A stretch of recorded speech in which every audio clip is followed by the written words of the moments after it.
Hello, Vacho. Welcome back to my YouTube channel. My channel name is BM Physics. Today, I can talk about Aditya L one. আমার BM physics চ্যানেলে আসার জন্য তোমাদের সবাইকে ধন্যবাদ। আজকে আমরা একটা গুরুত্বপূর্ণ বিষয়ে আলোচনা করব। সেটা অনেকেই জানো, আবার অনেকেই জানো না। তো আমার মনে হয় এই সমস্ত তথ্য সবারই জেনে রাখা উচিত, কারণ এটা একটা গুরুত্বপূর্ণ ইনফরমেশন। কি সেই গুরুত্বপূর্ণ ইনফরমেশন?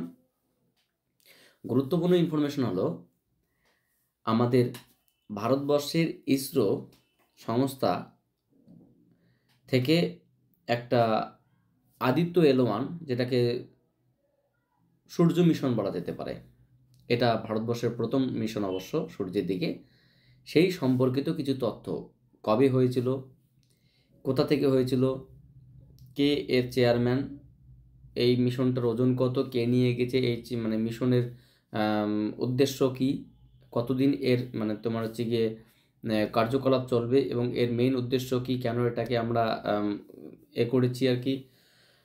তো এই সম্পর্কিত বিস্তারিত তথ্য আমরা এখানে নিয়ে আসি। তো চলো কথা না বাড়ি আমরা আমাদের বিষয়ে আলোচনা করছি। প্রথমে যে বিষয়টা রয়েছে দেখো, আদিত্য এল ওয়ান মিশন কি। প্রথম প্রশ্ন তোমাদের হতে পারে, sir Aditya L one mission কি? আদিত্য এল ওয়ান একটি সৌর mission. It is a solar mission. Aditya L one is a solar mission. আচ্ছা, এটি ভারতের কততম সৌর মিশন? অবশ্যই আমি একটু আগে বললাম এটা ভারতবর্ষের প্রথম সৌর মিশন। এর আগে তোমার হচ্ছে গিয়ে ইউনাইটেড স্টেট অফ আমেরিকা পাঠিয়েছিলেন। তো আদিত্য এল ওয়ানের পুরো কথার অর্থ কি? Aditya Lagrangian point one. Lagrangian কথার অর্থ হচ্ছে গিয়ে যে পয়েন্টে সূর্য এবং পৃথিবীর আকর্ষণ বল শূন্য। আমরা বলতে পারি একটা বিষয়, যারা ইলেকট্রিক ফিল্ড সম্পর্কে জানো, বা যারা গ্র্যাভিটেশনাল ফিল্ড সম্পর্কে জানো, বা যারা ম্যাগনেটিক ফিল্ড সম্পর্কে জানো, তারা একটু ভালো করে ভাববে যে দুটো ইলেকট্রিক চার্জ বা ইলেকট্রিক পোলসের ক্ষেত্রে, যেটাকে আমরা দ্বিমেরু ডাইপোল বলতে পারি বা ম্যাগনেটিক ডাইপোল বলতে পারি, স্পেশালি এখানে সূর্য এবং পৃথিবীর যে দুটো সিস্টেম, এদের মধ্যে আকর্ষণ বল, ইলেকট্রিক বা ম্যাগনেটিকের ক্ষেত্রে আকর্ষণ বলের ক্ষেত্রে বা বিকর্ষণ বলের ক্ষেত্রে আমরা জানি যে ওই দুটি পয়েন্ট চার্জ বা পয়েন্ট পোলের বিশেষ কিছু পয়েন্ট পাওয়া যায়, যে পয়েন্টে এফেক্টিভ ইলেকট্রিক ফিল্ড বা ম্যাগনেটিক ফিল্ডের মান জিরো হয়। ঠিক যে পয়েন্টে ইলেকট্রিক বা ম্যাগনেটিক ফিল্ডের মান জিরো হয়, সেই পয়েন্টকে আমরা ইলেকট্রিক বা ম্যাগনেটিকের ক্ষেত্রে নিউট্রাল পয়েন্ট বলতে পারি। এখানে এই তোমার হচ্ছে গিয়ে সেই পয়েন্টটাকে লাগরাঞ্জিয়ান পয়েন্ট বলা হচ্ছে। আদিত্য এল ওয়ান কথার অর্থ হচ্ছে লাগরাঞ্জিয়ান পয়েন্ট ওয়ান।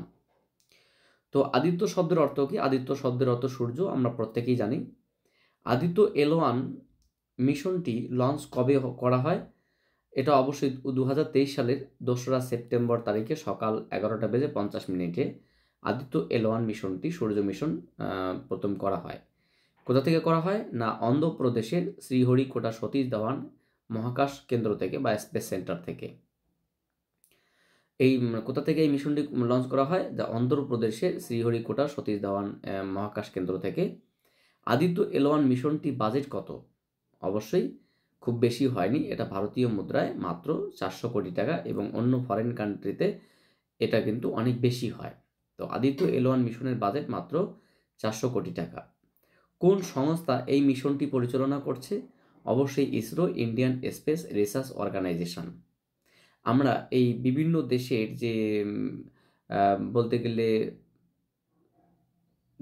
সংস্থা, কোন দেশের জন্য সবথেকে ভালো সংস্থা, আবিষ্কার সংস্থা বা রিসার্চ সেন্টার, সেই সম্পর্কিত একটা তালিকা কিন্তু ইতিমধ্যে আমরা ভিডিওতে আপলোড করেছি। তোমরা পূর্ববর্তী ভিডিওগুলো দেখলে সেখানে পাবে। আদিত্য এল ওয়ান মিশনের প্রিন্সিপাল সাইন্টিস্ট কে? ডক্টর শঙ্করা সুব্রমণিয়ান কে? ডক্টর শঙ্করা সুব্রমণিয়ান কে? আচ্ছা, পরবর্তী কোশ্চেন কি? পরবর্তী কোশ্চেন হচ্ছে গিয়ে আদিত্য এল ওয়ান কন্ট্রোল সিস্টেমের প্রজেক্ট ম্যানেজার কে? আদিত্য এল ওয়ান কন্ট্রোল সিস্টেমের প্রজেক্ট ম্যানেজার হলো গায়ত্রী মালহোত্রা। গায়ত্রী মালহোত্রা। কোন অরবিট বা কক্ষপথে আদিত্য এল1 রাখা হবে? হলো অরবিট বা যে কক্ষপথে আদিত্য এল1টি মানে যে গিয়ে সেই সৌর মিশনটি থাকবে সেই কক্ষপথের নাম হলো অরবিট। অবশ্যই সেখানে কোনো মানে ফোর্স থাকবে না সূর্য এবং পৃথিবীর মধ্যে। অবশ্যই মাথায় রাখতে হবে এটা পৃথিবী থেকে প্রায় 1.5 মিলিয়ন কিলোমিটার দূরত্বে এই হলো অরবিটটা রয়েছে। আদিত্য এল1 মিশনে মোট পরিকল্পিত সময়কাল কত? এই পুরো সিস্টেমটার মানে অ্যারেঞ্জমেন্ট সে সম্পূর্ণ হতে এই পরীক্ষাটা সম্পন্ন হতে মোট সময় হচ্ছে 5.2 বছর। ভাবো কত লেন্দি একটা পরিকল্পনা, কত একটা সূক্ষ্ম পরীক্ষা। কোন রকেটের মাধ্যমে আদিত্য এল1 লঞ্চ করা হলো?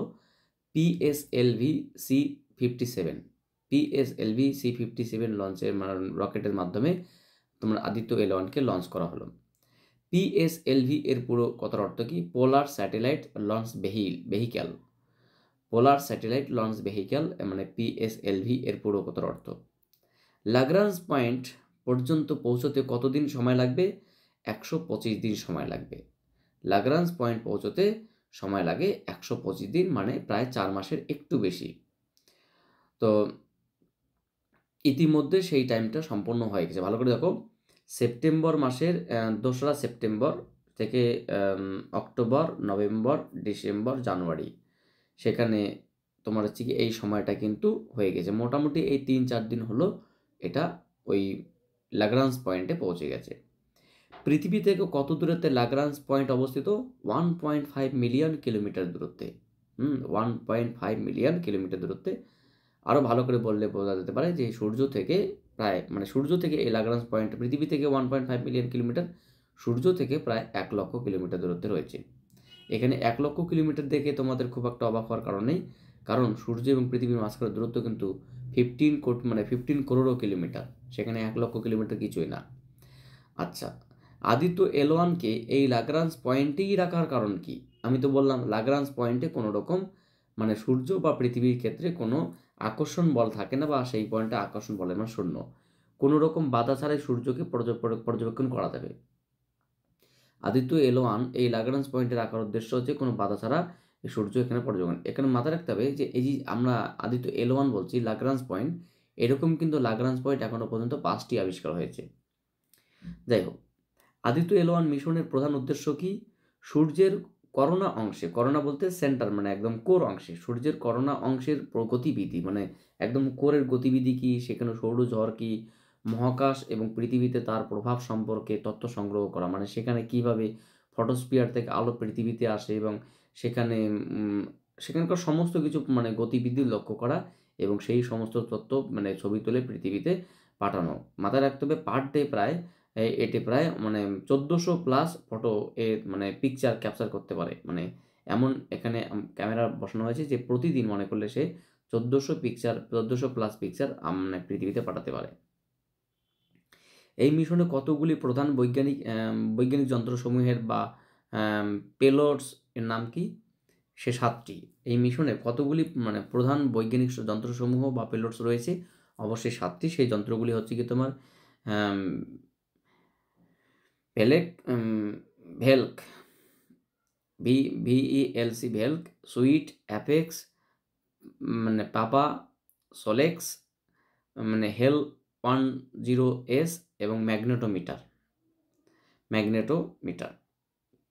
যাই হোক, আদিত্য এল1 এর মোট ওজন কত? 1475 কেজি।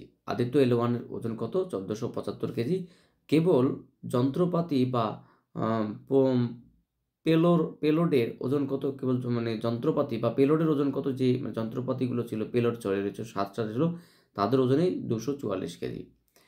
এল1 পয়েন্টে পৌঁছানোর আগে প্রাথমিকভাবে কোন অরবিটকে আদিত্যকে এল1 পয়েন্টে পৌঁছানোর আগে প্রাথমিকভাবে কোন অরবিটে আদিত্যকে রাখা হবে? অবশ্যই সেটা হচ্ছে তোমার লো আর্থ অরবিট, মানে এটা আর্থের সব থেকে শেষ অরবিট বা লো আর্থ অরবিট বলা যেতে পারে। পৃথিবী প্রতিদিন কতগুলো করে ফটো পাঠাতে পারে ভিজিবল এমিশন লাইন ফটোগ্রাফার মানে করোনাগ্রাফার, যেটা আমরা ভেলক বলছিলাম, VELC বলছিলাম, এর অর্থ হচ্ছে গিয়ে ভিজিবল এমিশন লাইন করোনাগ্রাফ। সো এই প্রায় প্রতিদিন 1440টি, যে বলছিলাম প্রায় 1440টি ফটো পৃথিবীতে পাঠাতে পারে।